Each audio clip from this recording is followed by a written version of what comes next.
बारामतीत अनुसूचित जातींच्या आरक्षणातील उपवर्गीकरणाच्या विरोधात महामोर्चा।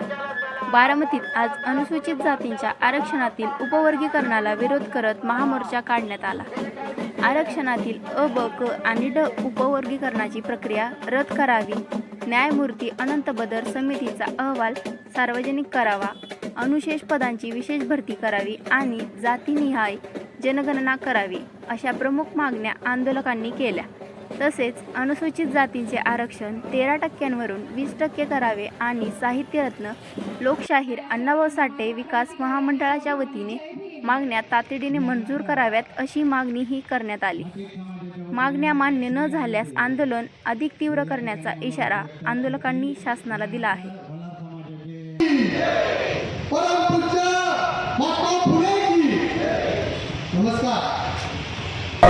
या ठिकाणी बारामती शहर व तालुक्यातील अनुसूचित जातीच्या 59 जातींचा मोर्चा आज या ठिकाणी संपन्न झाला असून या मोर्चामध्ये अनुसूचित जातीतील जास्तीत जास्त जाती यामध्ये सहभागी झाल्या होत्या।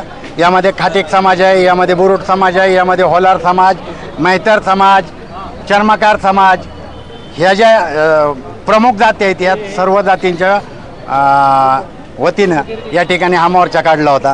या मोर्चाच्या माध्यमातून आम्ही देवादाजीला इशारा देतो की आमच्यात भांडण लावायचं काम करू नका।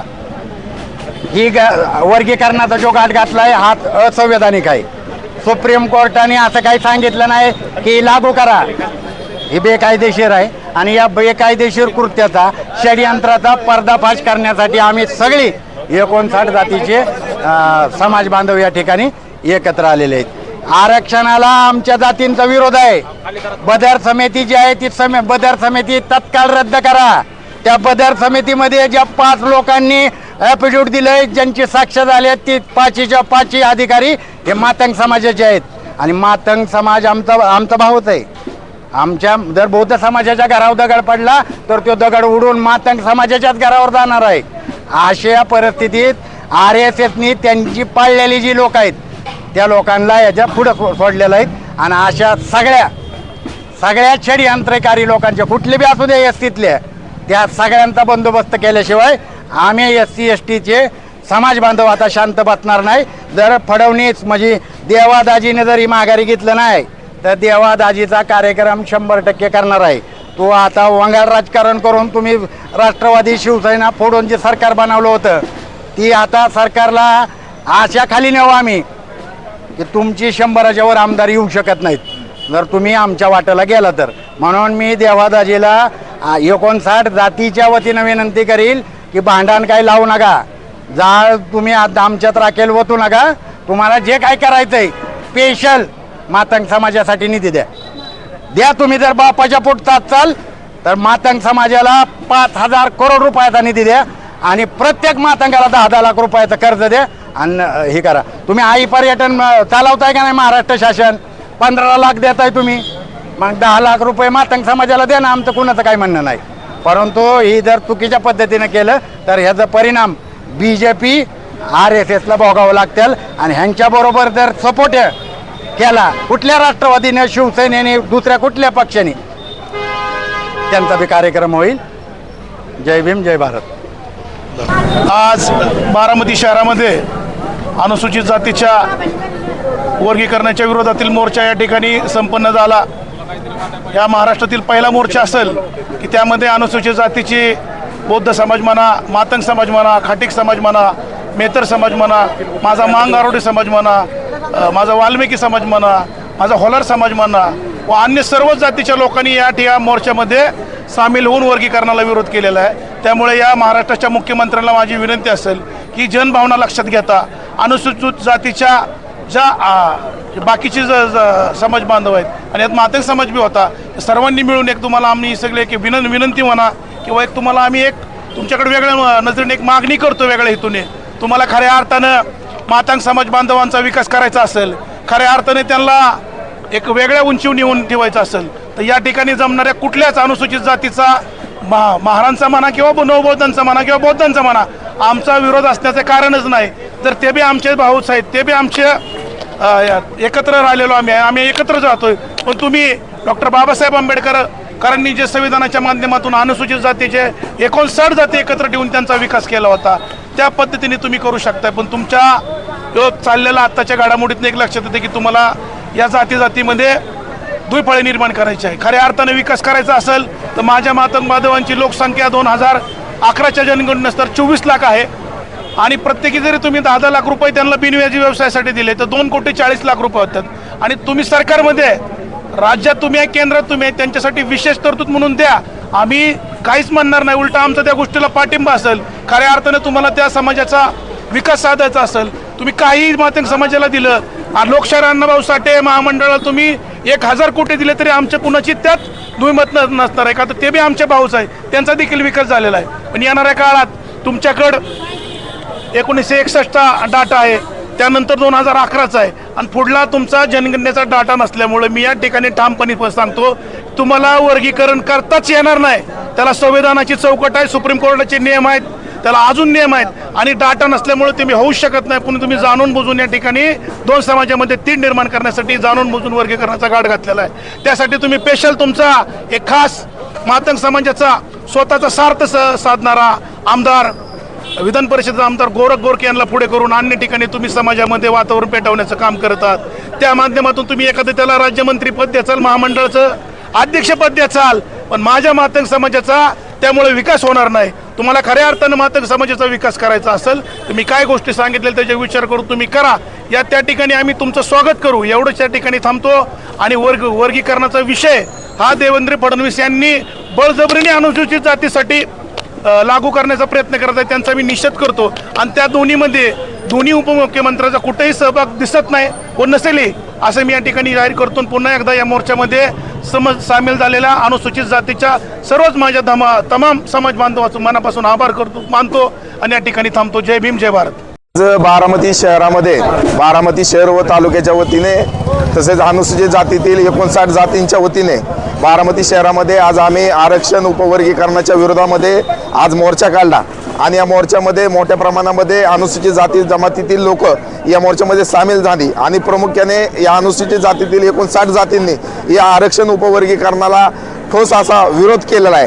कारण 1 ऑगस्ट 2024 रोजी सुप्रीम कोर्टाने जो निर्णय दिलेला आहे की आरक्षण उपवर्गीकरण राज्याने त्याच्यामध्ये अंमलबजावणी करावी, परंतु भारतीय संविधानाच्या कलम 341 342 मध्ये स्पष्ट तरतूद आहे की ह्याचा अधिकार हा राज्याला नाही आहे, तो अधिकार आहे तो संसदेला आहे. जर अनुसूचित जातीमध्ये कोणताही बदल करायचा असेल, त्याच्यामध्ये उपवर्गीकरण करायचं असेल किंवा कोणत्याही प्रकारचा बदल करायचा असेल तो संसदेने त्याच्यामध्ये कायदा करणं गरजेचं आहे किंवा त्याच्यामध्ये बदल करण्यासंदर्भात त्याच्यामध्ये संसदेने ते विषय संसदमध्ये घेतला पाहिजे. परंतु या ठिकाणी सुप्रीम कोर्टाचे गायडन्स जे चुकीच्या पद्धतीने भारतीय संविधानाला धरून नसल्यामुळे त्या ठिकाणी ते गायडन्सच चुकीचे आहेत असं मला वाटतंय.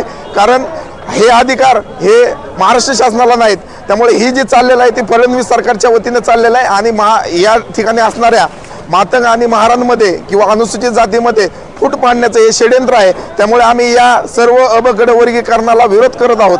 तसेच यांना जर एवढाच पुळका या ठिकाणी अनुसूचित जातीचा जर येत असेल तर त्यांनी बजेटचा कायदा या ठिकाणी केला पाहिजे. तसेच या अनुसूचित जातीला सामाजिक न्याय विभागाचा निधी इतरत्र वळवू नये, तसेच आम्हाला भरघोस असा निधी देऊन या ठिकाणी विकास त्या ठिकाणी केला पाहिजे. यासाठी आम्ही या ठिकाणी आज मोर्चा काढलेला आहे. त्यामुळे सरकारने लवकरच सावध होऊन याच्यावरती योग्य असा निर्णय घ्यावा. 59 जातीच्या एक शक्ती या ठिकाणी दिसलेली आहे. 59 जाती आज बारामतीमध्ये एकत्र दिसतात, खूप आनंदाची गोष्ट आहे. आणि ज्या मनुवाद्यांना, विषमतावाद्यांना आणि ब्राह्मणवाद्यांना फार मोठा चपराक आज या ठिकाणी मिळाल्याचं दिसतंय. मित्रांनो, हे उपवर्गीकरण होणारच नाही. त्याचं कारण असं इम्पेरिकल डाटा नाही, कुठल्याही प्रकारचा ॲथॉन्टिक गोष्टी आपल्याकडे नसताना जी बदर समिती आली त्या बदर समितीचा अहवालही अजून प्रसिद्ध केलेला नाही. त्याच्याबरोबर मुख्यमंत्र्यांनी एक खाजगी सचिवाच्या माध्यमातून जी त्यांनी एक समिती नेमली त्याचाही अहवाल प्रसिद्ध झालेला नाही. विषय असा आहे, लपून छपून तर कुठल्या गोष्टी होणार नाही.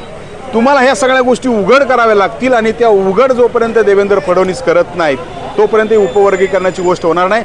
माझी या आजच्या बारामतीच्या या मोर्चाच्या माध्यमातून मनुवादी, विषमतावादी, ब्राह्मणवादी देवेंद्र फडणवीसला सांगणं आहे की तुम्ही जातीमध्ये भेद करायचं बंद करा. 59 जाती आज एकत्र या बारामतीमध्ये आलेल्या आहेत. माझी तुम्हाला विनंती आहे की तुम्ही संविधानिक मार्गाने ज्या गोष्टी आवश्यक आहे ते संविधानिक मार्गाने सरकार चालवण्याचा प्रयत्न करा, अन्यथा येणाऱ्या 2029ला याचे परिणाम आपल्याला भोगावे लागतील, एवढंच या ठिकाणी सांगतो। आणि जो आज मोर्चा या ठिकाणी 59 जाती एकत्र आलेल्या आहेत, ती धडकी या देवेंद्र फडणवीसला नक्कीच बसेल असं मला या ठिकाणी विश्वास वाटतो। पहिल्यांदा सर्वप्रथम मी अभिनंदन करतो आणि सरकारचं अभिनंदन यासाठी करतो की ह्या उपवर्गीकरणाच्या माध्यमातून सर्व 59 जाती जमातीमध्ये मोठ्या प्रमाणात जनजागरण होऊ लागलेलं आहे आणि उपवर्गीकरण करण्याचा अधिकार हा कोणाला आहे या उपवर्गीकरणाच्या माध्यमातून सर्व समाजाला समजलेलं आहे की ह्याला राज्याला कुठला अधिकार नाही, संसदेला अधिकार आहे, संसदेचा राष्ट्रपतीला अधिकार आहे, त्यामुळं सरकारचं अभिनंदन करायला पाहिजे। दुसरी महत्त्वाची गोष्ट म्हणजे की या ज्या जाती 59 जाती याच्यामध्ये एका जातीला आरक्षण नाही आहे। देशातल्या 1500 जाती असतील, महाराष्ट्रातल्या 59 जाती आहेत, या 59 जातीला 13%, विशेषतः सरकारी नोकऱ्या संपुष्टात आलेल्या आहेत। त्याचप्रमाणे आता आमची मागणी अशी आहे की जर तुम्हाला खरंच काय द्यायचं असेल, तुम्हाला पुळका असेल एखाद्या वैयक्तिक जातीचा, तर त्यांना खाजगीकरणामध्ये त्यांना आरक्षण द्या।